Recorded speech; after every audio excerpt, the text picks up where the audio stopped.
Hi friends, అందరూ ఎలా ఉన్నారు? బాగున్నారా? నేనైతే చాలా బాగున్నానండి. చాలా రోజులు అయిపోయిందండి షార్ట్ వీడియోస్కి వాయిస్ ఇచ్చి.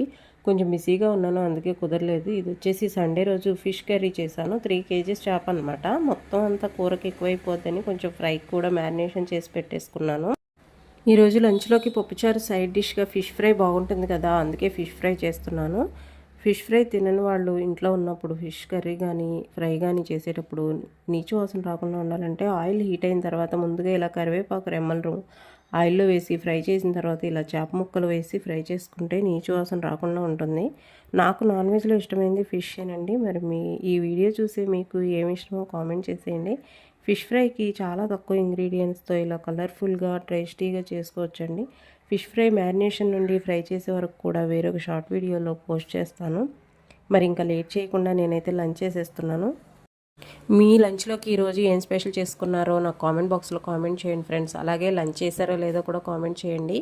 నా వీడియోస్ నచ్చితే కనుక ఒక లైక్ చేసి కామెంట్ పెట్టండి. కొత్తగా ఎవరైనా నా వీడియోస్ చూస్తున్నట్లయితే నా ఛానల్ని సబ్స్క్రైబ్ చేసుకోండి ఫ్రెండ్స్. ఇలాంటి మరిన్ని మంచి వంటల వీడియోల కోసం రేవతి అవ్వారు ఛానల్ని సబ్స్క్రైబ్ చేసుకోండి ఫ్రెండ్స్. ఓకే, మరి థ్యాంక్ యూ, బాయ్ బాయ్.